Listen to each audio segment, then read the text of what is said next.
Hey, today I have got Prometheus the Prophet here and also Deconverted Man, and we're going to be talking about anti-theist, anti-theism, what it really is, and how people use it as a pejorative, and it's really not. It's people misunderstand it.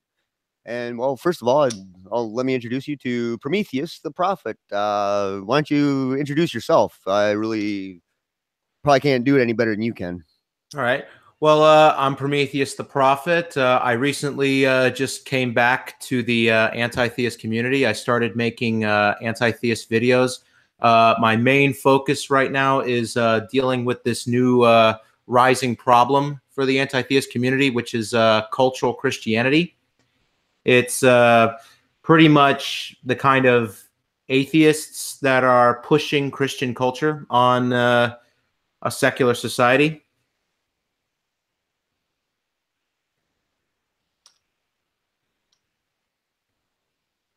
What would well, that was a long pause. Wait, I haven't done my thing. Can I do my thing or should I do my thing? Go for it. Deconverted Man. Okay, I did my thing. All right. Here. I have to say here, otherwise it doesn't count. So would that be along the lines of, like, say, Jordan P. Peterson and his Bible lecture thing or something of that nature? Is that what you're referring to for the? I'm sorry, I thought you were doing an intro. What was? No, we're chatting. I did my silly intro, then I was asking you. This is great, Johnny. You know what you're doing. I don't know. Okay, so Prometheus. Sorry, I didn't phrase that right. It's my birthday. Leave me alone. When you say All right. cultural Christianity, I don't really know what that means. So I was thinking like Jordan P. Peterson's done those biblical lecture talks and stuff like that. It's the kind of the Jordan Peterson stuff, but there's been people like Black Pigeon Speaks and Coach Red Pill that have sort of been pushing against this anti-theist movement, trying to, shame us into not red pilling Christians or, other Christians. And yeah, Black Pill. Yeah, I mean, he seems like a very conservative Christian, or if not Christian, I mean, I think he's a theist of some sort. I don't know. For sure. Oh, are you talking about Black Pigeon Speaks or Coach Red Pill? Black Pigeon. I watch his stuff because I want to expose myself to views that I don't necessarily agree with. So it seems like he's a typical conservative in that he's religious. Yeah, he is. But I mean, in the video that I kind of rebuttal to, sort of, he identifies as an agnostic. So, but he sees that this he puts such a value on the culture of religion that I think it's a potential problem. Yeah, we're like with the conservative, it's kind of keep what we know works, and with more libertarian-ish or liberal or however you want to say that you get more into let's explore what we haven't tried yet kind of thing. Yeah, and what I'm trying to do is to prove that you don't need this idea of Christian culture in order to make the Western culture great. I mean, in my latest video that I'm working on right now, I'm doing sort of a historical look into the culture of ancient Greece, where a lot of our science, our astronomy, math, and philosophy all comes from ancient Greek philosophers who basically left religion at the door. Even though some of them were religious, they never brought it into their work. Yeah. Is there a difference between, I mean, there is, but I want to ask you anyways, because I want your thoughts. A difference between religion and God. Like, can you separate the two? I think there's a difference between like philosophy. I think philosophy is a much more broad approach to thought, while religion is more specific. Yeah, I mean, like, would it be like religion versus spirituality, where like Oh, what's his name? The comedian guy. I can't think of his name. Funny British dude. Oh, what's his name? Ricky Gervais. Thank you, Ricky. Good old Ricky. I was listening to him talk about religion versus spirituality, and he said something that I thought I agreed with to some extent, which is like religion's this institutionalized thing that can take advantage of people's needs and fears and hopes and dreams, whereas spirituality is like this personal thing that you do without telling anyone else. And so he doesn't have a problem with the spirituality, he has a problem with the religion. And so is that kind of the focus of what you would term anti-theism, is let's dismantle the structure of religion and let people do the spirituality? Or Well, I'm going to be taking a look at the aspect of spirituality in a later video, but for now, I just want to, focus on this whole cultural structure of Christianity and why it is unnecessary. I mean, but my basic focus is through like the school of philosophies, like I said, of the Greeks, because even the concept of Plato focused on some sense of spirituality, but it was not, they were all completely different in interpretation. But so it's kind of dependent on the school of thought that you're interested in. yeah, with our Western, you often hear the Western world is, we our culture is in thanks in part to Christianity, and then you have this argument that I've seen, that during the early times of the church, when Catholicism ruled supreme, if you will, that the Enlightenment came and that's what civilized Christianity. And I've actually seen the other way around. That no. See, it was the Christians who enlightened the Enlightenment, and it's like, but the Christians were the ones doing these bad things. How can you possibly think that? So which where did the value X come from? Is, I guess, the essence of that debate. So you're going back further and saying, well, all of them got it from this. Yeah, because the thing is, I mean, what the Greek culture of the ancient Greek philosophy, it was rediscovered in 1453 after the fall of the Byzantine Empire, and all of these writings just came up into Europe, and that was what kicked off the Renaissance. It was just basically opening new lines of thought that were different than the ruling church at the time. And then after that came the Age of Enlightenment, which is where all these Western philosophers came. And even in my research, like people like Nietzsche, Marx, Ayn Rand, John Locke, Thomas Jefferson, all of them have admitted in some way, shape, or form to having their views shaped by ancient Greek philosophers. Yeah, even the earliest Christian apologists, like Francis, Saint Francis, and things like this. I think you can definitely see that. I mean, references definitely to Aristotle. I mean, that seems to be a favorite go-to of many of the early theist apologists. Even C.S. Lewis referenced, I think, Aristotle, if not Plato, but.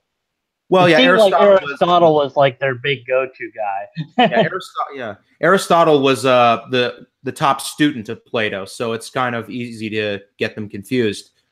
I mean, I mean, there's even people that think they might be one and the same, but I don't know that it matters really that much. But regardless, so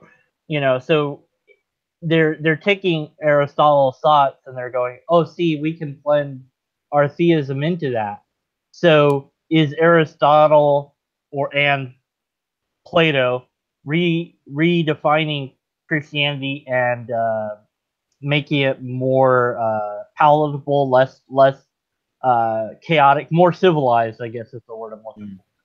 No, because I mean, I think the works of Plato and Aristotle predated Christianity. So I think what Christianity did was try to incorporate the works of Plato and Aristotle into their own philosophy.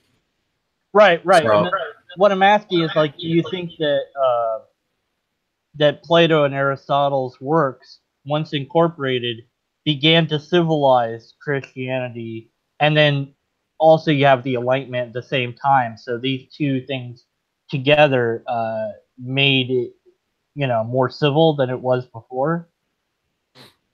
I don't know, because it seems like there was a lot of different teachings that were made in Greece. I mean, it's possible because the Christian church did try to incorporate Plato into their theology, and it's possible that that could have happened, but it's most likely unlikely because what they came from, I think Christianity came from the Old Testament of Judaism, which was then came the teachings of Christ. But when it came to the structure of the modern day European church, yeah, it's possible that it came from Plato. And then because the argument about the West of where Western quote values came from, the argument's made that that's thanks to Christianity. But I think that you'd have to also include these other philosophical disciplines that were incorporated into it if you're going to say that, right? I mean, I just think Christianity takes as much from the Greek philosophers as much as the Enlightenment era and the Renaissance did, but just because I can say like Christianity had a place in Western culture, but I don't think it was the source of Western culture. That is my argument. Yeah. So I mean, I don't think that there's one source of Western culture. I mean, it would be kind of a combination of things, wouldn't it? I mean, yeah, it's possible to see it that way, but Pete, they're trying to make the argument that Christianity is the source. Yeah. Yeah, I don't see that as being. That's what I said. It's like, well, you can't just say that because you'd also have to say, well, because they incorporated these ideas, so that would be part of it too. So you can't even thank Christianity for all of it, without leaving something out. Yeah, and the moment in history that's most credited with Western culture today is, of course, the Enlightenment era, and that was directly influenced by Greek philosophy, while the science of the era was done during the Renaissance was done by the Greeks. Because I mean, I even make some examples. I mean, even the theory of evolution that was done by Charles Darwin, that was done in Greece. They already had teachings about it. There was actually they tried discovering electricity, even though they didn't call it electricity. They were focusing it on as I believe part of atomic theory, the discharge of atoms. And yeah, I think even the theory of motion, because I was looking into that, but I haven't gotten too much into that. But a lot of what Isaac Newton focused on came originally from Greece.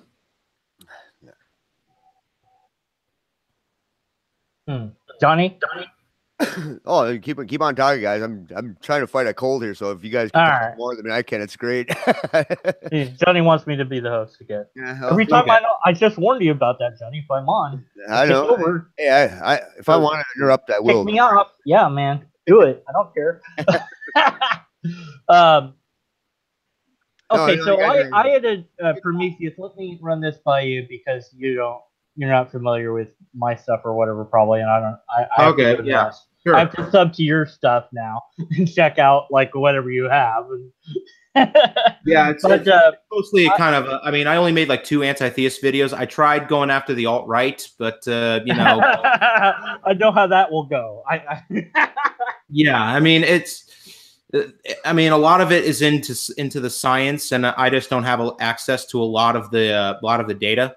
Yeah. So it's a little difficult to take on their arguments without actually having access to the scientific data. Oh, yeah. Right, because data is king. I mean, that's the way to go to debunk that. Just go, well, that's an interesting idea. It's an interesting philosophy. And you could argue the philosophy, and you could even argue the logic used, because there's going to be one or more logical fallacies potentially in the argument if it doesn't map to reality. So, but having the data and just being going like, nope. Yeah.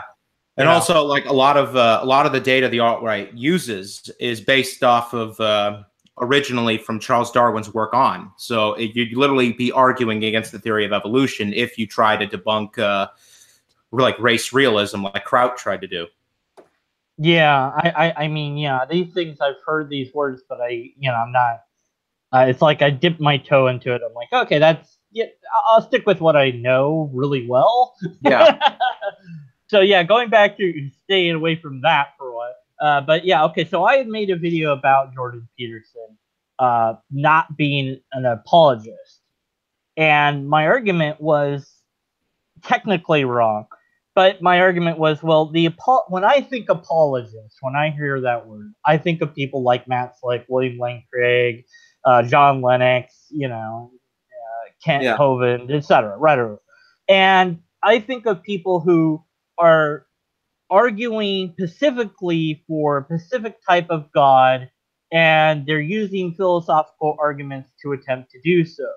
And usually it's the same darn arguments we've heard a million times. But my argument was with Jordan is like he's not doing that at all. He's secularizing the Bible in his biblical lectures. I listened to a lot of them, not all of them, and not through all of the ones that I did watch, but I watched an awful lot of time of it. I don't know. Not that So I got a good handle, I think, of what he was talking about.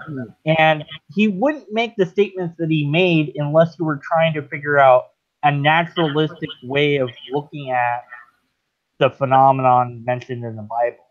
And I'm like, only a secularist would be concerned with that. Like, if you were an actual apologist, you would just be plowing through and saying this all happened because it needs to be a miracle to matter. If it's mundane, it doesn't really matter. And then, of course, I got called out by Godless Cranium, and it's like, well, Jordan B. Peterson is an apologist, and here's why he gave some reasons. But what convinced me was actually a comment in the comment section. It was like, you basically telling me that I basically did the no true Scotsman fallacy, and I'm like, oh, that's all you had to say. I think that was Quaid Starfish. So what I'm trying to get to for you is see, well, in one way, I'm like, by the anti-theist that I've seen is, well, acknowledging the Bible or saying anything positive about it is bad in some way, shape, or form, and thus we need to attack anybody that does that. And Jordan B. Peterson, when he does that, we've got to attack that. I don't see it the same way because although I was technically, I love being technically wrong, but I was technically wrong about apologist because apologist means to give a defense for. I know that humans need beliefs. It seems to be part of our brains, at least some of our brains, not all. And so what I was trying to say is, well, if we're going to have this, at least let's head it towards the more secular direction. And although it says, hey, there's more to this story than horribleness that you're seeing, that's like at the surface level. Let's dig deeper with critical analysis. And you can critically analyze anything and get all sorts of great ideas from doing so. But at least let's steer it in that right direction. So is the anti-theist thing of, no, let's dismantle all of it, period, not even try to, or is it like, it's okay to steer it that, I'm trying to, where do I fall on that spectrum, if you will? Like, because I'm like, look, I see that as a long-term strategy, steer it in the right direction, and then it will dismantle itself. Do you see it as like we need to dismantle all of it now, or you know what I'm saying? Yeah, I do think that we do need to dismantle it because, in my newest video that I'm working on, I actually do make an interesting analogy. I mean, this cultural Christianity is like the seed of a weed. I mean, as long as that seed is in there and you don't take care of it, it's going to grow back into the weed that you despise. So I think that we do need to remove it. But however, we need to understand that there needs to be a sense of culture. So what I'm trying to do is propose an alternative culture, an alternative like the Greek philosophers. Those are the type of people that we in the anti-theist community could revere because they're the type of people that solved a lot of nature's mysteries. by leaving religion at the door. So I think that is something that we can admire, and that's something we can be proud of as atheists. Yeah, I think that's good to have, because you have to replace something with when you remove something. If you just leave it blank, then that's a problem. Yeah, and that's kind of where this cultural Christianity is filling the void. So I recognize that we need to accept that there is two lines of thinking. There is, of course, the logical side, and there's the emotional side. And one can't replace the other. So they both exist. So you do need to fill both voids. Yeah, I've found out many times, and this is a thing I've seen in my life, is it's always this struggle of balance between two extremes. And so it's like when I became a skeptic, it's like, okay, I've left all emotion behind. I'm now going to be purely logical. No, it's not possible. Can't be done. It cannot be done. Right. So I was too emotional when I was religious. Now I'm too logical. So somewhere in between, I have to, get to. But it's not going to happen all at once, no matter what. So I guess the approach that I was aiming for when I was, kind of trying to talk about, like Peterson's biblical lecture, which I view as being, let me explain to people how to view these stories in a way that gives you something to use in some useful fashion, and let me potentially secularize it for you. Although I do think Jordan has his own private beliefs or whatever, and I see that as like, okay, let's aim at that, even though it's, like you said, it's a weed, perhaps, but it's a better weed than the other weeds that we currently have. And it's going to take a while to remove these weeds, so we might as well aim the current weeds at this weed, or whereas I'm thinking the other analogy might be, well, we need to get rid of all the weeds right now. And I'm like, well, that's not really realistic, because people in society doesn't really work that way. It's not like an instant turnover. We've got a slow march towards change. Part of my thing that I think everybody has, we all have a sense of empathy in some way or another, and that gets in the way of a lot of our decisions that we make, where we're complicit with some people and what they say about things, and you just let it be. I was that way my whole life. I've been an atheist my whole life. I don't know what it was like to be a believer, but I always just heard other people talk about their belief and go, well, yeah, but I can understand that. And I guess I've changed my attitude that way now. It's like I'd rather not let them just get by with talking these things that are blatantly false. So. Oh yeah. I mean, I want to correct them. So it's like, well, I'd rather somebody that agree that biological evolution is true, and if they're going to have a God, at least that their belief in God allows for that to be a case. It's like, rather than somebody that believes in God and denies biological evolution, it's like, look, don't do that. Like, keep your God belief, okay, fine, roll my eyes, but let's accept this thing, because this is, because this is really true, and we can know it's really true.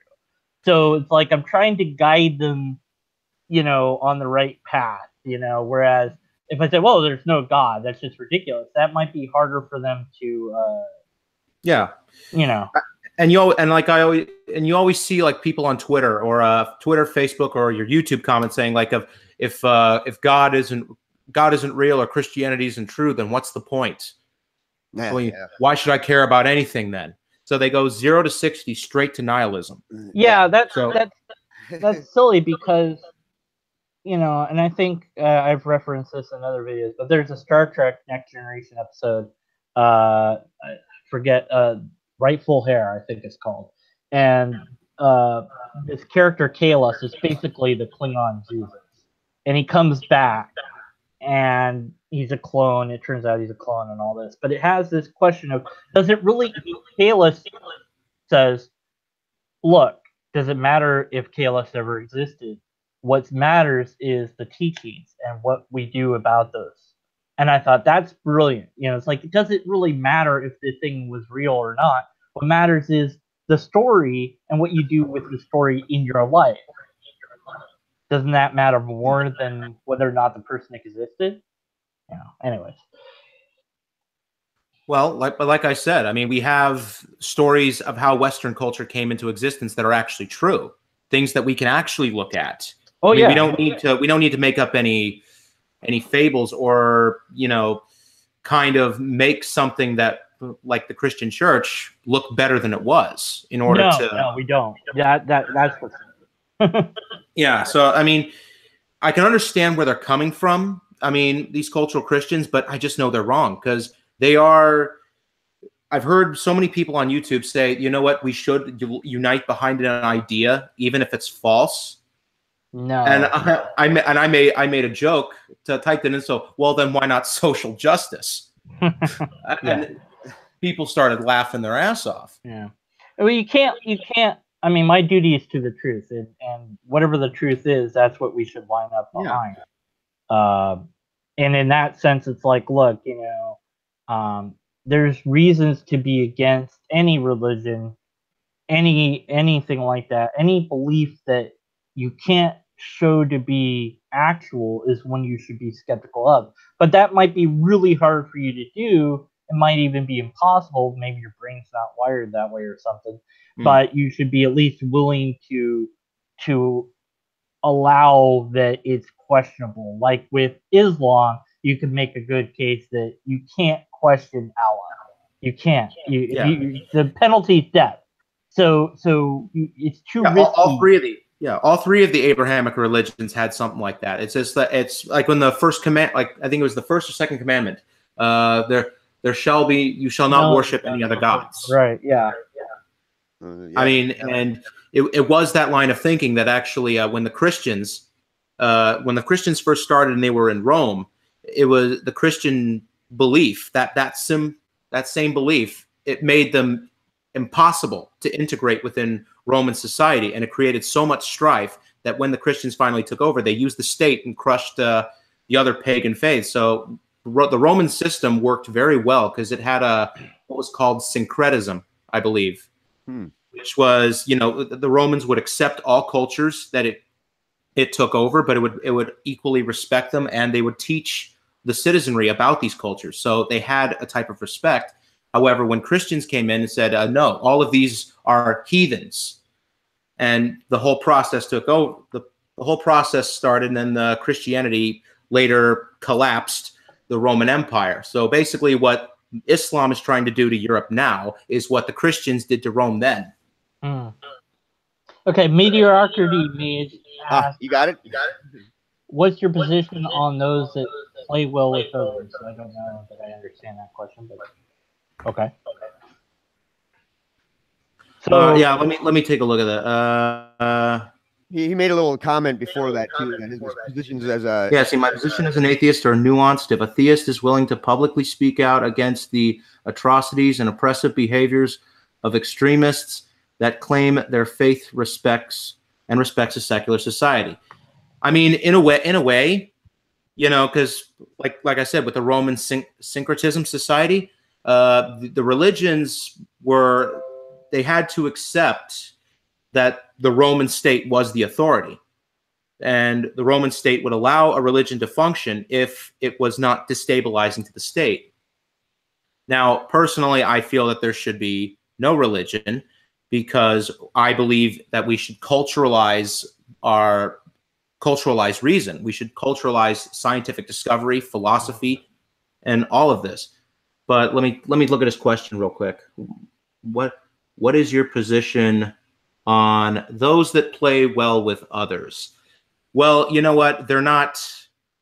I don't think they're threats. But if they're trying to push an idea that is false, then it's a problem. Yeah, I don't know how well I play with others. Yeah. I mean, I can definitely respect if someone is willing to call out the like if someone like Jerry Falwell criticizes Islam as being a destructive and dangerous religion, then says, please join Christianity. Yeah, I have a problem with that. Yeah, I mean, well, that was weird. You got an echo there. Yeah, I had an echo. That I was like talking to myself. Yeah, I mean, it's like I kind of get where he's coming from. It's like, well, I'd rather you be Christian than Islam. It's like, well, yeah, but you said, I mean, in the sense that you're not going to be violent now. Well, but, you know, why being a leprechaunist or something like that? Then. Yeah, I mean, right, exactly. Might as well be a leprechaunist. And I'm like, well, you know, I mean, come on, just why? You know, I get where you're trying to get them more civilized. Okay, I get that. So Yeah. I support that idea, but it doesn't have to be that they have to be a specific religion. It's just they have to, you know, stop being violent in their own religion and maybe not be religious. I mean, there's a non-religious way to convince people to be non-violent. Yeah. Stop killing people, damn it. Yeah, make it a law. Yeah, well, Gee, what a novel idea. well, they want it to be a law that it's okay to kill anyone that's not them. I was like, no, thank you. That doesn't sound like a good idea. Yeah, it's all about transcending our tribal Yeah. instincts that we have. I mean, it kept us our tenuous survival going, but it's not really necessary in society It's today. so weird because with Islam, it's like, oh no, not all Islams, not all Muslims, and you're like, yeah, I know that. I don't need to say that. We don't need to preface that. I've made this argument before too. It's like, look, you don't need to worry about the good ones. They're not going to do anything. They're good. The bad ones are the ones we have to worry about. So let's talk about the bad ones and stop going, oh, but not all Muslims. Yeah, it's the Wahhabi school that's the problem. Okay, you know?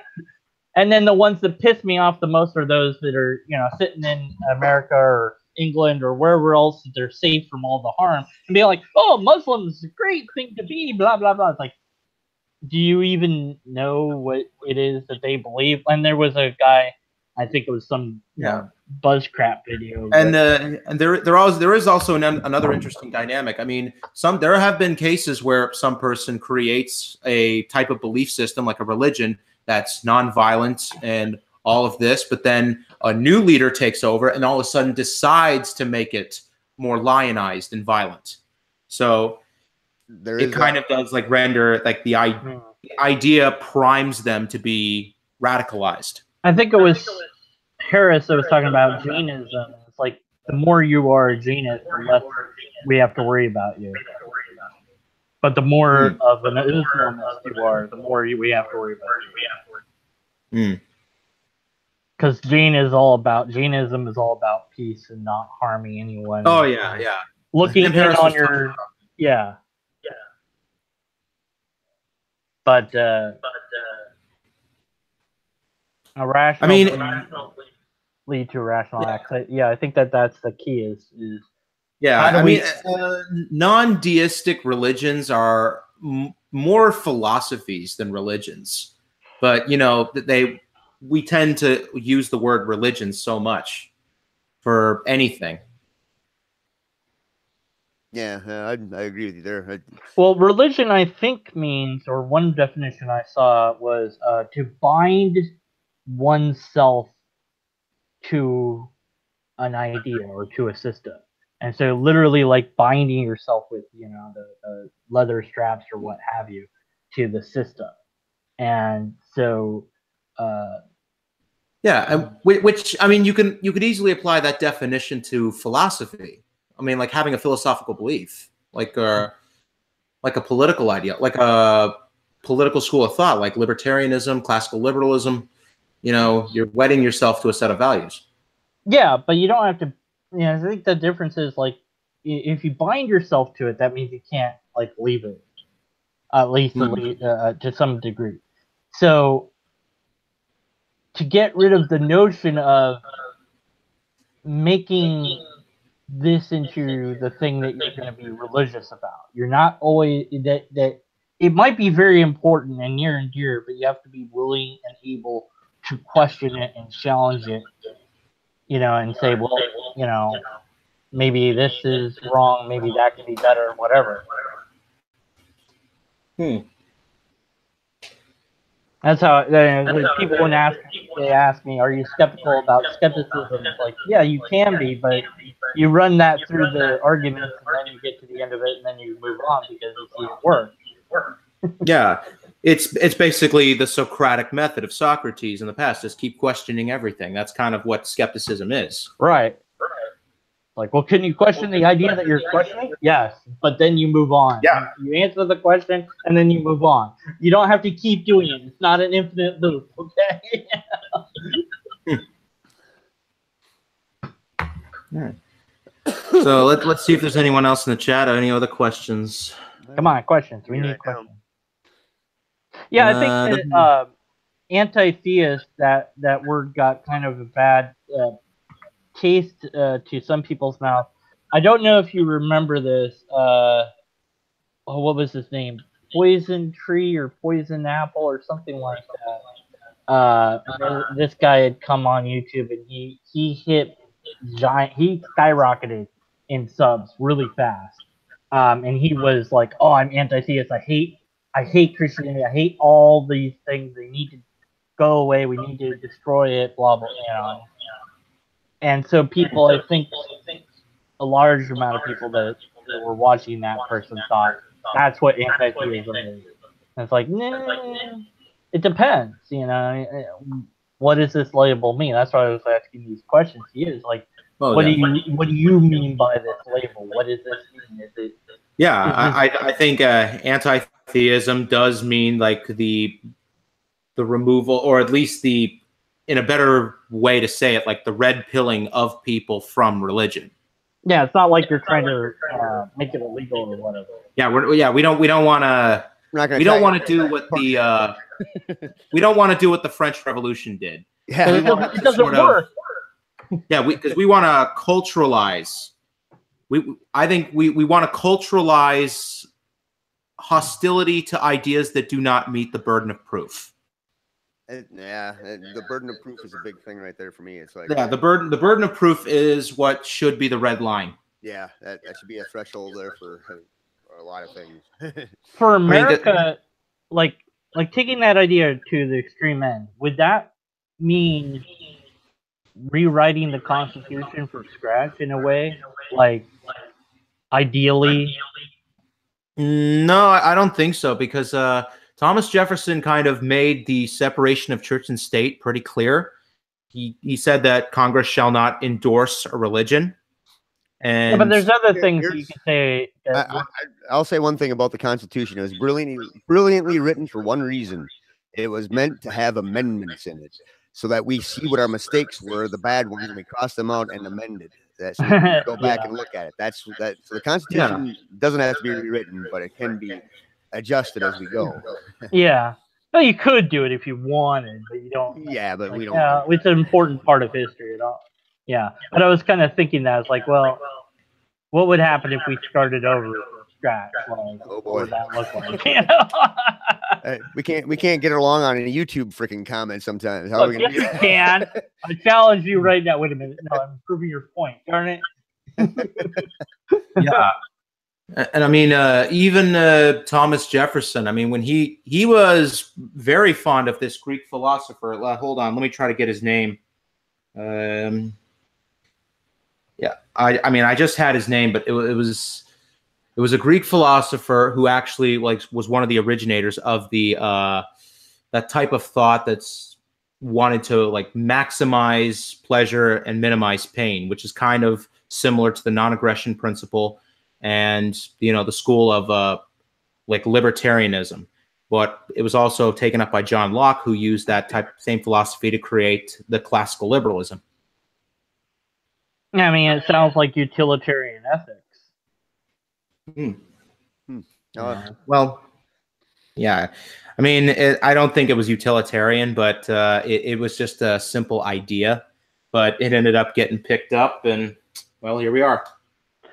Mediocre Maze is bringing up says, I've known believers that consider themselves benign, but my problem with them is that their silence is constant is consent regarding extremists. So what are your thoughts? Well, I would say to that, even though it's really a Prometheus show, so I should shut up, let him answer first. You go ahead. I'm gonna read because I think Casey Atheist is in the crowd. Yeah. Yeah. I gotta get rid of this glare on my computer screen. Okay. Yeah. I mean, there is a group of the separation of church and state, like political group affiliation thing, and there's a lot of theists and atheists in that group. So it's like, well, we have to join forces because we both agree that this is important because they see the problem. What would happen if government got a hold of religion? They know that it wouldn't necessarily be their religion or their version of religion that would reign supreme, and they recognize that that's a bad thing. So they join secularists in fighting that politically. So when you do have quiet theists that aren't speaking out against, like say creationists or the Muslim well, it's usually former Muslims that speak out against Islam. So yeah, I mean it's good when we can get that because I think that is something that it's by not openly saying X, Y, and Z are wrong, you are kind of implicitly accepting it as being okay or you're not by not protesting you kind of said it's okay in a way. Yeah, Mediocrity's Maze is. I mean, I love his use of silence is consent because that is exactly what it is. Yep. Yeah. And I realized my microphone wasn't plugged in. Not sure how I was talking that whole time. Well, we can hear you. Yeah. What? Yeah, I think I kind of touched on that too, but it's the opposite way for even people that don't believe when they just say, "Oh, it's benign with it," but it's and they're being complicit with it. I think, and I think that everybody has to kind of say their thing on it if it's going to affect us that way. It's we got to speak out a little bit, and you're not going to get anything back if you don't speak out and say something. You're not going to get, even if you get blowback for what you say. I think we all need to have that confrontation with other people and it's funny because this hit me right where I live because I just had a talk with a pagan who had all these odd beliefs. You sound a lot better now. Yeah, I plugged in my microphone. I don't know how the heck I was talking to you guys without a microphone. It was really, I guess there's a microphone in my computer. I don't know, but at any rate, and so I was trying to explore why they believe what they believe, and basically they just do because it all feels good. I mean, that was the answer. And I said, I'm trying to see, if any of your beliefs are harmful, but they all seemed rather benign, and I'm still trying to formulate a really good knockdown argument against beliefs that are not true or can't be shown to be true. And so for that conversation, I kind of I asked them a bunch of questions and saw, that they didn't, that it was pure faith and they weren't saying that any of it was real. And so I thought, well, that's probably good enough and that's why I'll leave it. But I want to be able to argue against that, and I'm still trying to formulate a better way to do that. Yeah, I think Casey Atheist kind of has a good one here in the chat. He says irrational beliefs too often lead to irrational acts. Yeah. Well, with the pagan stuff, it was like, well, they don't believe in they like believe like if you do this like magic ritual or whatever that it can make. It's like, well, does it really make anything happen? Or do you just believe that it makes things happen? Or like, how does that work? Because if it actually made something happen, that's testable. And they're like, well, it's not testable. I know that. And I know it's just like, it makes me feel better. And I'm like, well, then you don't really believe that it really makes things happen. Yeah. So you can't have it both ways, right? But it did seem like they just wanted to believe what made them feel good. And that's exactly what I was getting at with this whole logic versus emotion. It's two sides of the brain, and the atheism that we know is part of the logic side, but apparently there's nothing like emotionally available with atheism according to these people. Well, I mean, I certainly cried at the end of every episode of Cosmos because I thought it was so fantastic, and it was awe inspiring, and well, because deGrasse Tyson tied in, a story about him and Sagan in almost every episode, and I think that emotional element hit me, because the guy's not around anymore, and here's this incredible mentorship that helped guide him in the love of science, but also it's just the amazing things those like that we know, and it's like, wow, it just always hit me emotionally. So I think that there is a wonder in the real world. And that's it. And that's what I want to replace this whole cultural Christianity with, like a type of love for the pursuit of knowledge and the self-discovery, just a love for figuring things out yourself, not relying on what is dictated to you from a book that you don't even know who wrote. It reminds me, I was talking to my brother a long time ago. We talk an awful lot about faith and whatnot because he still has some sort of belief in God, but it has evolved so much since I moved in with them and we've been living together or whatnot. Although we've moved from place to place, but and the conversation that now I somehow went out of my brain. I'm gonna eat my gerbil here. I'll be back.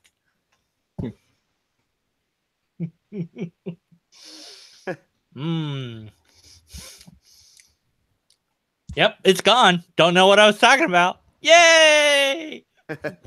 Well,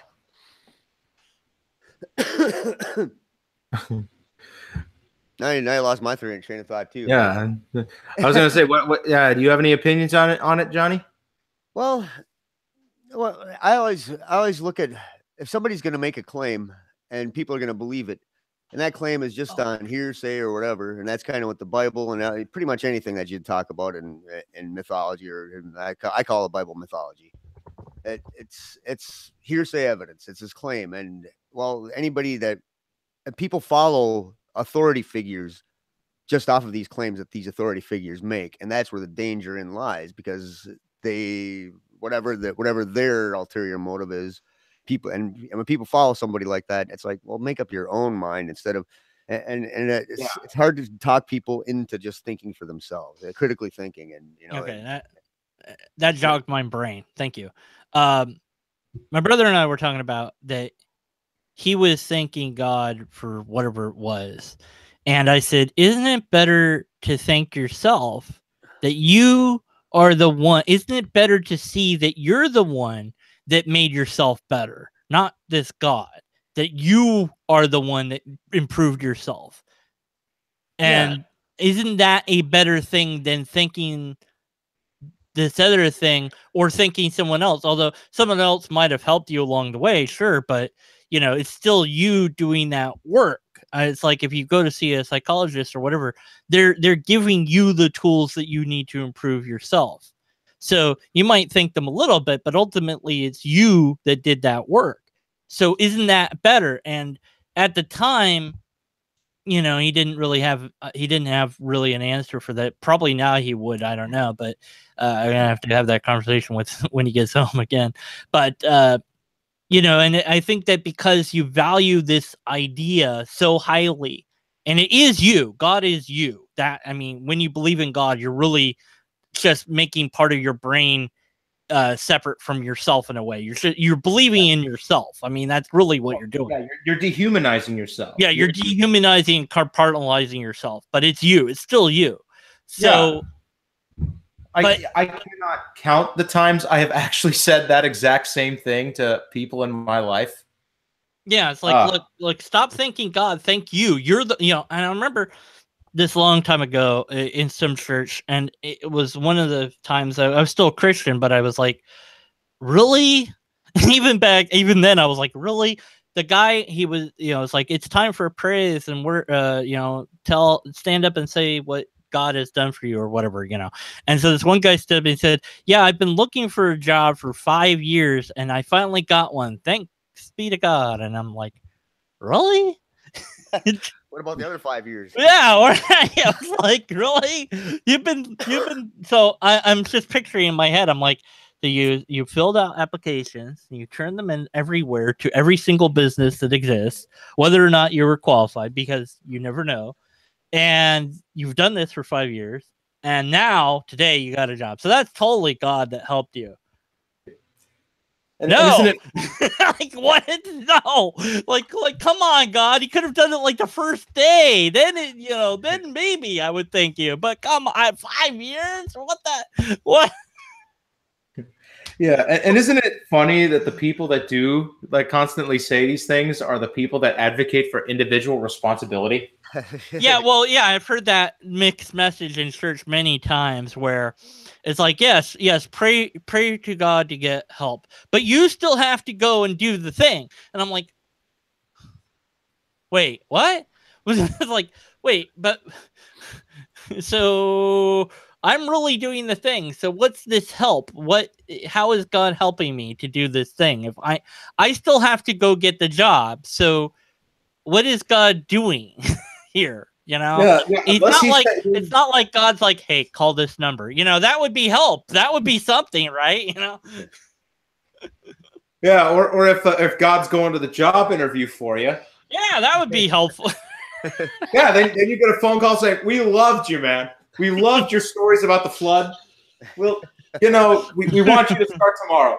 Yeah, or they call you. It's like, and then of course, as I started to question things, I started to think more about, well, wait, why even pray if God already knows what I'm going to ask? Then I don't need to ask it because God already knows that I would have asked it, and so then therefore would have already answered the question, and so I don't even need to pray, right? Yeah. You don't think George Carlin joke? Yeah, so it's like then your brain starts going blink, like, I guess if you don't what's think the God point in praying in the first place? Timer realized God was the bad guys in the Noah story. I think it's before that for me, but yeah, I mean, you can, yeah, I mean, but it doesn't. I mean, God being the bad guy in it could be the good guy. It doesn't matter because you can write the story however you want. And different religions write it in different ways, so we tend to, stick with what we know, which is usually Christianity. But it doesn't matter how God is written. That's not really relevant because just looking at your own life, you can say, okay, if there's this thing that cares about me, that's interesting. That's good. I like when people care about me. I mean, Johnny cares about me to some extent. I care about Johnny to some extent. But the difference is, if I ask Johnny for a favor, he's going to tell me yes or no, and he's probably going to tell me why. Unless he wants to be a dick to me and he won't because he's a good guy.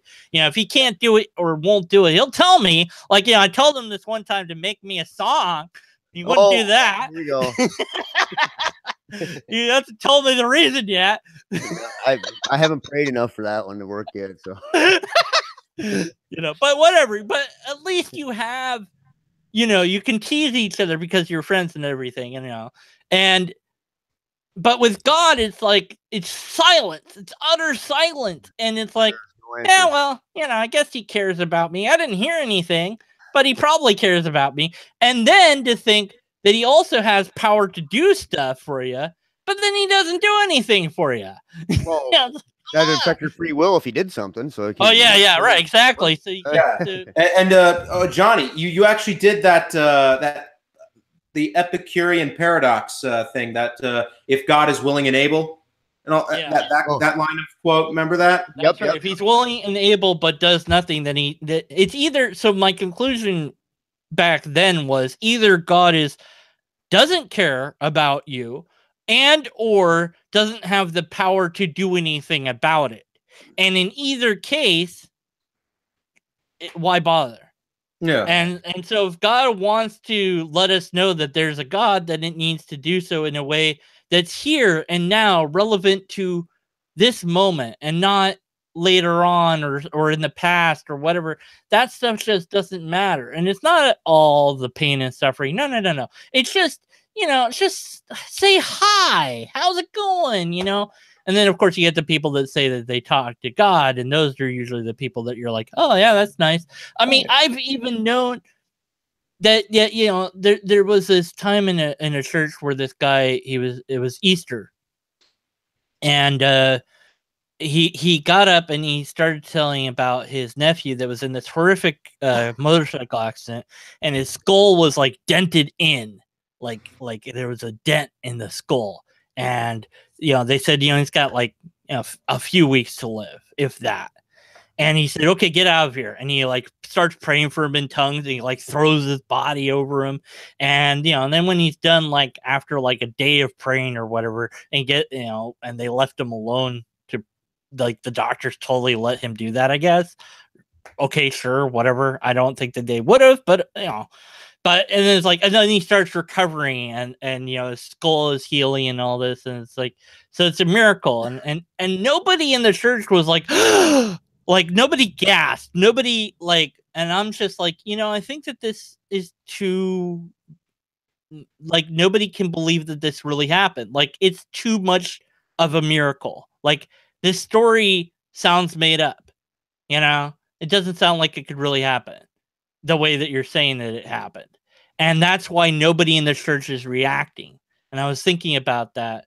I've been thinking about that a while. It's like, you know, even though I believed in God at the time, I was still noticing that nobody else was reacting the way that you would think people should react to a story of a miracle, which is, you know, wow, that's incredible. Like, nobody reacted that way. Everyone was really quiet. Like, yeah, whatever. It's just, you know, come on. Right. Oh my God, yeah, those TV healers. I mean, I hate those. I remember that was a Trinity Broadcasting Network. What's her name? Jan was on. Jan, she had that white wig on and was crying all the time. I remember watching that as a kid, going, "Wow." I had that. What was it? The Bible guy that was really quiet, and like, it was like this really, like, little small church we supported by donations, and they'd, you know, read letters and stuff like this. I forget what it was called, but it was like really, you know, like, you couldn't hate the guy because he was so nice. He wasn't like, you know, he wasn't like the evangelists who were like, money, money, money, money, you know. He was just, you know, let's read the Bible today, blah blah blah. And I was like, I'll get this. Benny Hinn Ministries followed me on Twitter a while back. A little while ago. It's so funny because they sent me a private message, sent me a DM message, and it said, so it read like a fortune cookie. God is blah blah blah. You know? The 500 Club, though. What's his name? Pat Robertson. Pat Robertson. Yeah, he's got to have a deal with the devil, because that guy should be dead by now. How old is he? Is it like, you know, 500 now? I mean, he had a stroke recently. No, I think he's going senile too, because I mean, he just called for an assault weapons ban. Wow. Did he? Really?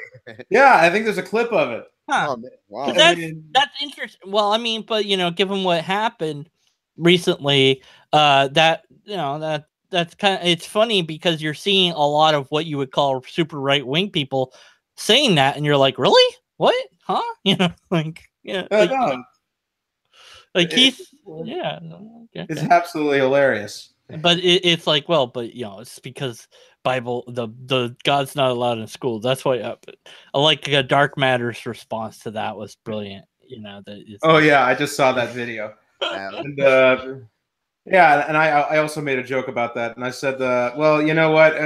It worked for all the churches. Yeah, there's been the one, and again, this was a story. I love that all the time. Whenever you hear something like that's a miracle or magical event or whatever, it's always a story. You can never confirm it. But there was a story about this German. This could have happened because it's not that miraculous. But a German soldier during the war, during World War II or whatever, had gone into this church, synagogue, and said, "I'm going to kill anyone here that believes in God." And like all but 3 people left. And once they had left, he's like, "Okay, now I know you're safe to worship with because you actually believe in God." And it's like, oh, okay, you know, it's supposed to be like, you know, how, if your faith doesn't get challenged, it's not really a faith or whatever, I guess was the moral of the story. And I'm like, yeah, or maybe the other people just, you know, didn't want to die. You know? You know, now I'm more jaded and cynical, but at the time I was like, oh, that's a good story. Yeah. But then how do we know it even happened? So, you know. Oh, yeah. I mean, it's kind of like you just see that it's all just a cult. I mean, it's all just a cult of personality now. I mean, especially with this election. I mean, like 1992, these people were going after Bill Clinton for the whole Lewinsky thing, but then Donald Trump gets accused of the same thing with the Access Hollywood tape, and they're all doing mental gymnastics. Well, he didn't even do anything. He just said something. And I like, know. I mean, come on. Yeah. But yeah, I agree, because it's like, but you know, where you know, we're given to take great offense at something, and then you know we kind of forget about, like, the whole Whitewater deal. That was a big deal, and somebody brought that up when Hillary was running. I was like, oh yeah, why is no one talking about this? This was a big deal. Like, we're just not going to mention it, like it didn't happen. Like, why? And now we might have freaking Oprah running. No, she's not gonna run. I don't want anything anymore if this happens. If it does happen. I'm just saying, I'm done. Okay. At that point, I'm gonna become like a citizen of some other country. I just feel like, no, I'm done. I'm done. Well, how about that? There's a Benny Hinn sent me. Is that a fortune cookie frickin' generalization or what? You are blessed. Grace has found you, child of God. The Lord is turning everything around in your favor. I mean, right. Your profile. Can I rub my head? Is this a fortune cookie? What were the numbers on the back? 5, 2, 1. They're your lucky numbers. Yeah, you know what? If they're the lost numbers, get the fuck out of there. oh, I demonetized your video. Oh wait, you can't be demonetized. I can say anything I want. See, Johnny, that's the upside of not being able to get monetized. Is now you can say whatever you want. Oh man, I got a ways to go before I can get back on that boat. But yeah, that really sucked. That happened to you right when you started, didn't it, Prometheus? I was never monetized. I had I think I had 8 subscribers when that happened. Ah, okay. Yeah. So, and then I went and did some of this Content Creators Association work, where I co-founded this small channel with my good buddy Rob, and we started trying to help YouTubers just get attention to one another. It only boosted me 36 subscribers, but it wasn't until Nightmare Fuel mirrored my video. Yeah. And all of a sudden, I got an influx of subscribers. That's how I found it. If I thought, I mean, you can do something on my channel. I don't think you'll get any subs for it though. But you could do it. I need people to do 1-minute skeptic videos, so that's a thing, you know. But yeah, that's I I don't know if my shout outs ever matter or not. It's weird. I don't know. So, but also YouTube's a weird thing. Yeah. Oh yeah. I'll do it. It won't matter, but I'll do it if you want. Be like, hey, go sub to this guy. I told you to, and people will be like, yeah, whatever. Yeah, or just go check out his channel and see what happens. I looked at it. Yeah, whatever. He isn't talking about. He's not an animated cartoon who speaks super fast and only has 5 minutes worth of content. Not that I'm thinking of any. There's not no. Yeah, there is a certain formula that people you can put copy the formula, you win. Yeah, I'm not doing it.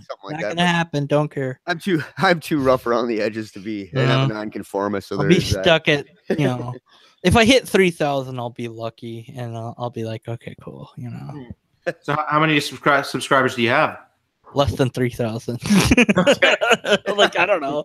Less than the number I was thinking of.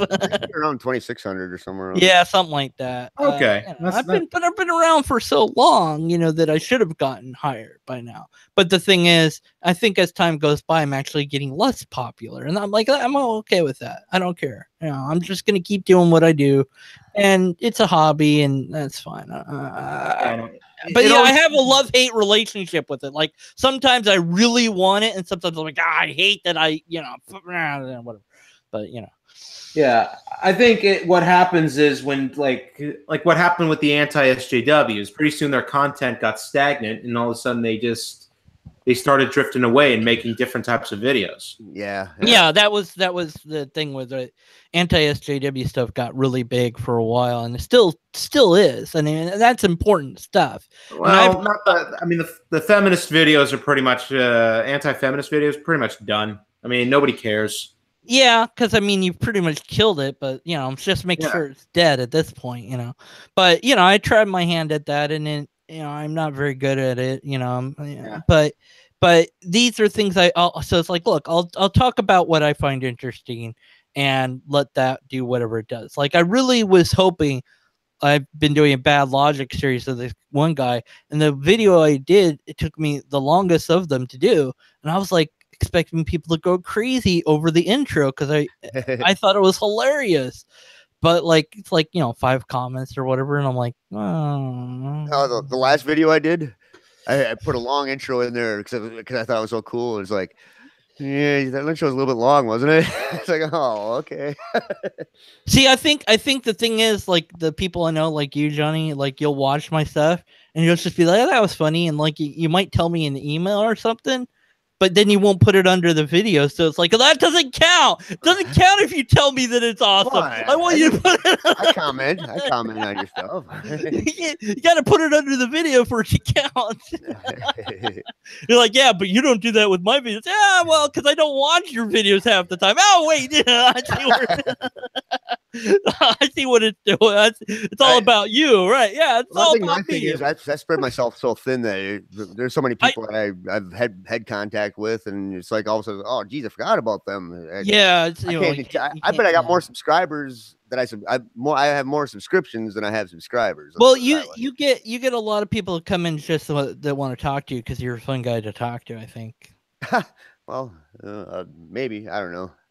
Well, I don't know why you get all these people. I know.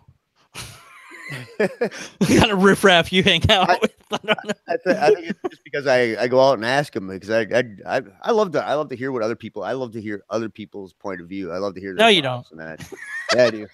Yeah, I do. Don't. No, you don't. No, you don't. No, you don't. It's just being a contrarian. I don't know what we're talking about anymore. Anti-theism. No, we're never going to get back on that topic. It's gone now. So Prometheus, did you like Prometheus? The movie, it was. I think I liked the original Alien series better, but I originally came up with the logo because of the Greek god thing, and then I remembered my old childhood show that I watched, Prometheus and Bob, which was on that Kablam show for Nickelodeon. And that's what gave me the idea to make the avatar an alien. So I like that avatar you got, though. Yeah, thank you. I mean, one of the content creator artists took the design that I use for my videos is the one of my own, but the one I'm using for this chat right now, was restored for me by one of the Content Creator Association founders. Oh, okay. But to go with your channel theme, it should be anti-Metheist. Oh wow! Yeah, funny. I never thought of it that way. All right. But yeah, so tell me more about you guys. Go ahead, D-Man. Well, where do I start? I think I'll start with the beginning. About 13 billion years ago. Yeah. No, well, I used to be a Christian, and for since I was 8 to 32, And then I actually got concerned about the history of it, and I looked into it and found out that it didn't have any legs to stand on, and so I became a skeptic. And I am now 39, so whatever 39 minus 32 is how long I've been a skeptic. The 9, 8, 7, 7 years. There we go. I can do math.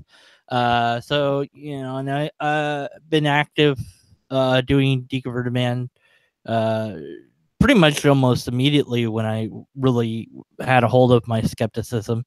By learning informal logic, that was the big thing that helped me to deconvert.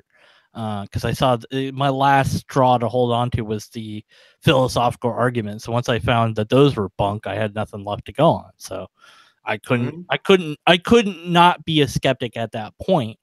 And and I've been doing this for, like I said, whatever the 7 years at least, maybe less. I don't know how long, if my channel's actually been around that long, but I love making YouTube videos. I did it just for fun before I did this channel. And I try to analyze arguments, and I talk about things that I think are interesting or matter, or what my view is on different things. And I've tried out different stuff, and and my main core message has been essentially to always be willing to challenge whatever it is you hold near and dear. And the other thing I've always kind of said is that unless and until we have a logically coherent argument, we have to be skeptical of the conclusions. And that's a good way of thinking. Yeah, so this has been my kind of thing that I've done, and I've gotten to know a lot of people and interacted with a bunch of different people over time, and tried to do what I can to help smaller channels, if you will, because I had a pretty decent base, and I thought, if I grow, I want to do something that's gonna, even if I got big, like thousands, like tens of thousands or whatever, I want to continue to give everyone a chance to be involved in some way. And that's what the 1 Minute Skeptic series has been, my effort to do that. As minuscule as it might actually turn out to be, because I don't know, if the people that have done it, if they've actually profited from doing it or not, but it's like, well, I'm trying to do something. And so, this is what I would like to see bigger channels do. So it's just lead by example. It's kind of my thought on that, and then I talk about lobsters, because that's a thing now that I do. Well, I don't know how I'm going to follow that up. Johnny, I'll tell you about Johnny. Let me tell you about Johnny, because this will be good. Okay. So I don't remember now when I encountered Johnny, but I did somehow. I don't know how. And I was looking through his stuff, and I was like, okay, this is an interesting guy. He plays music. I thought, okay, whatever. I'll just add him because he seems interesting. And then I started listening to him talk, and from his unique perspective, because he said he's 50 now, so he's got 10 years on me at least, right? So he's gonna have more to, and he's always been an atheist. So that to me is different because I haven't. So it's like, well, what's that like? There aren't many that have always been an atheist that are active, and I'm unique in that. Yeah, there's a few. Yeah. Logic is probably the only one that I can really think of. Hold on 1 second. My roommate's talking to me. Give me 1 minute. All right. Yeah, let's talk about his roommate while he's gone. I was gonna go into how horrible Johnny was, but oh well. Well, I think everybody can figure that out. So. Nah, it's just I was thinking about, for whatever reason, I was thinking about the video where you did the little stop motion thing of you moving around with the stick. Oh, yeah. And I'm like, how did he do that anyways? And I was thinking about, I was like, did you just record it and then take stills of it, or did you use a camera? And I was like, how did he do that? Can I do that? How hard would that be? And I thought, I'm too lazy to do it, probably. This is a time lapse photo, and you just go in slow motion with it and do your motions that you do. And I don't know, I got lucky on a couple of them, but it was like I could make something work out of that. I don't probably was a camera setting or Yeah, just do a time lapse on your camera. Or use a yeah. time lapse I app. don't think it has that. No, it doesn't have that. I think that like see, I've used the Apple iPad and stuff, and that comes with comes on it as part of the camera. Yeah. But no, seriously, I mean, like I kind of miss talking to Zod because I used to kind of talk to Zod like this a lot too, but he's gotten so busy with like real life or whatever. Yeah. So I was like, I rarely hear from him. I was blown away when he gave me that shout out yesterday or whatever. It was like, wow. No, yeah, that's good. He was like, again, yeah. I'm back. Hey, he's back. Okay, stop saying bad things about him. All right, so were we on the same topic or did we shift? I was saying, Johnny's a good guy. He's always been an atheist, and he's pretty old. So he was there when we invented the wheel. It's pretty cool. You should have seen how I pushed things around back then. Blocks or whatever. Yeah, like the old 2,000-year-old man routine. What was it like when they discovered fire? The stories got way better.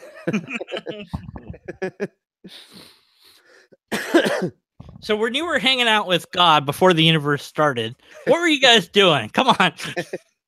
Trying to figure out what the first motion started, or what first started everything. Yeah. Hey, I dare you to put the tree of knowledge right in the middle of Eden. That sounds like a bad idea. It's going to really screw up those humans. Yeah, why create the devil too? Maybe we should do that. Yeah, that was on a bet too. Oh man. Yeah, I mean, my origins into like how I became like an atheist. I mean, it's kind of similar to Johnny's. I mean, I was raised by a Christian dad, but ever since for as long as I can remember, I never really felt a connection to Christianity or the church. I mean, I just never wanted to be at church. I always wanted to be home or away from it. And like as I got older, I mean, like I kind of went from like Christian to Christian in name only, then agnostic, and then recently I finally went atheist. And I mean, I now feel comfortable with the word now. Yeah, that's another word, atheist. That's my last video I did was kind of on that, and especially like the Red Pill Religion channel. There's those guys, whatever, Philosophy Tiger, is that guy on there trying to jump into bring it back to a pejorative kind of a word, and it's like, well, sorry, it's not gonna happen. Sorry, we took it over. It's ours. It's our word. It's like I claimed the word skeptic. I'm like, that's mine. I've heard of that name, that channel name, a Red Pill Religion. I've never really looked at it. What is it? It's Dean Esme is the one guy that kind of runs it or whatever, and it's you'll have to just see for yourself. Have I challenged him to a debate yet? You might have, because what's his name? Mark, missing the mark or whatever was kind of on their channel. Is he on there? Yeah, they won't ever debate me. Escaping atheism is another one. Maybe I should do a video about people who won't debate me. That won't go wrong. Yeah, if you're looking for material to do something against it, they'd be one to do. You'll get some comments back from it.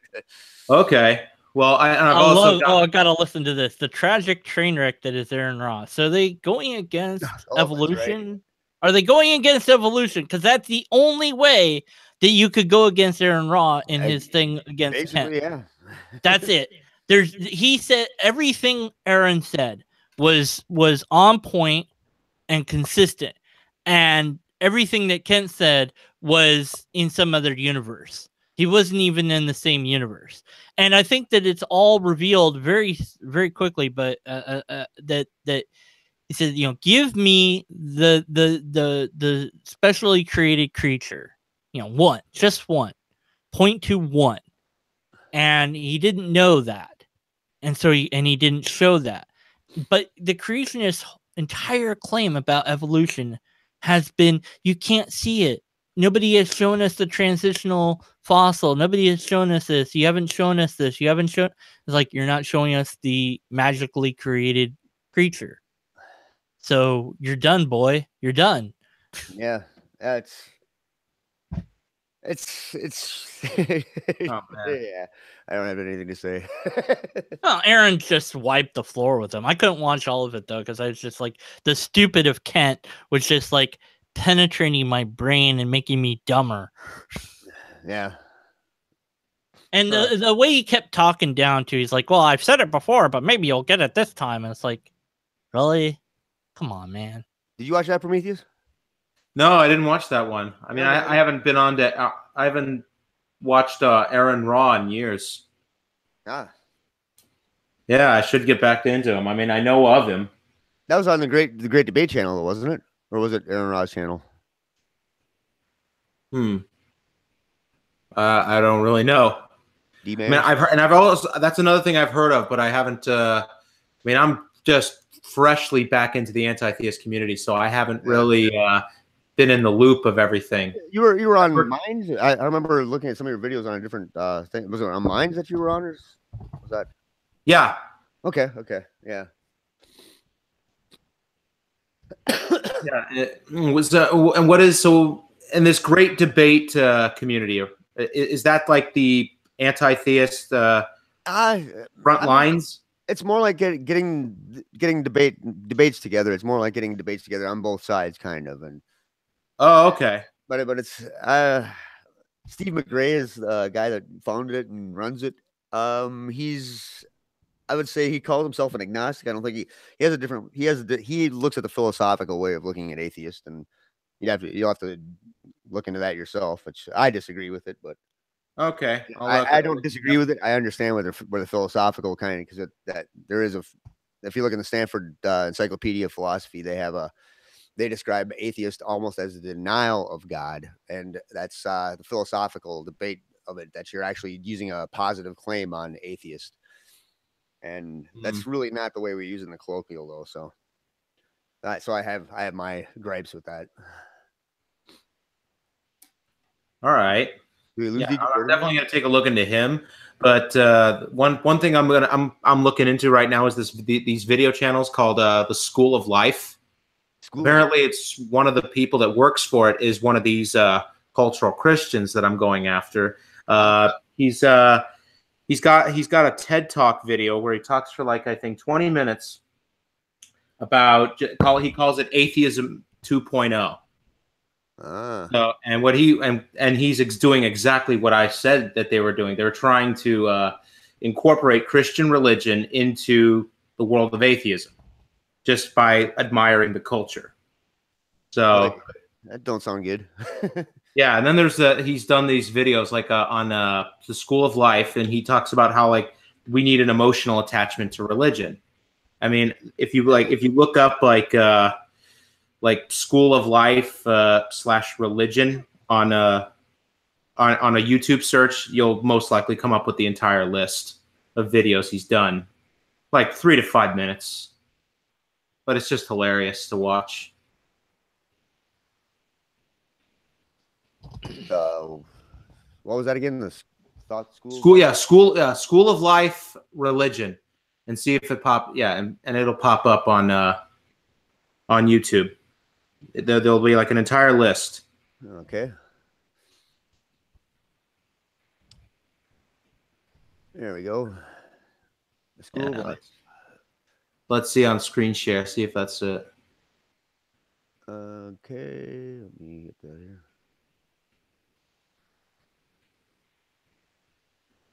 I hate Hangouts because you have to.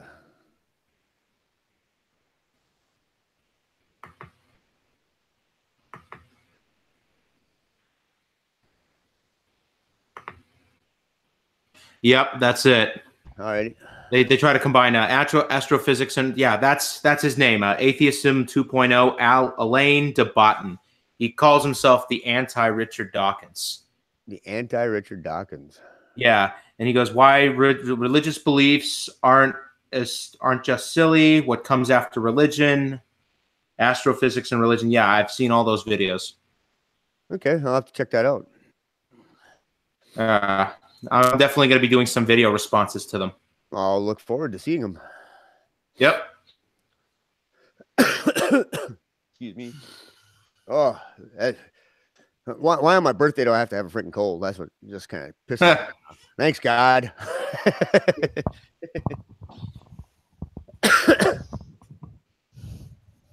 Yeah. Well, I got nothing. My brain's gone. Well, what's new? I'm gonna send the lobsters to eat you, Johnny. Like I'll you'll get be the sitting pot around boiling. one day, bum bum bum. Lobsters deconverted. Well, I don't know. I think I am gonna probably shut down here in a little bit. We've been going almost an hour and a half now, huh? I'm gonna. You can put his thing in the thing. The thing in the thing. You know what I'm talking about. Put the thing in the thing. Put his channel. That's his thing in the thing being the chat room. You know what I was talking about. Don't pretend like you don't know what it's in my head. I got it in the description. I got it. No, I want it in the thing. I don't want it in the. I want to click on it now. Which thing? Don't care which thing. Put it in the thing. 2 things. Put it in one of them. This thing and that thing. I'm pointing at your screen like an idiot. This thing, that thing. Wait. That thing. Let's type that thing over in that thing. There's something in a There's chat. something. There you go. Clicking on that. What's this? Is that one of his Prometheus, videos? there he is. Okay, subscribe. Oh, he's got 162. That's good. All right. Yeah. Oh, thank you, man. Now you have to do a 1 minute skeptic so that you either drop in subs or gain them. I don't know which will happen. You can be my guinea pig and let me know what happens. Yeah. Okay. So, what would you want me to do for a 1 minute skeptic? Just link it.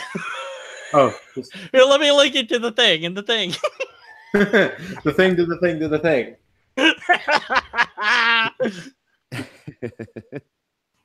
I don't know if I want to work with this guy. He sounds crazy. Why did we let him in the chat anyway? What were you thinking? I don't know. What's wrong with you? That's the wrong one. This is the right one. All right. Copy link. Copy Zelda. Copy all the things. Yeah. This chat room. Well, I'm gonna put it everywhere. There. I put it in all the things. This is open for anyone to do it if they see it. You know, anyone can join in. Anyone can do this. I've got a video waiting to go. Can you see that, Prometheus? Okay. Yeah, I could see it. Thank you. Yeah. Yeah. Hey, if anybody comes across this video here or in the chat, go and subscribe to Prometheus. He's got a great channel. He's doing some good things there. Did And you hit subscribe or am I stupid? subscribe to me too if you haven't. Yeah. and if my fans show up to this stream, please subscribe to Johnny Drivebye and Deconverted Man. yeah, you heard the man. I'm gonna post a troll comment on your channel. Here you go. All right, and thank you for all showing up here. And I'm gonna talk to you guys off air. So, All right, bye everybody. goodbye. Bye.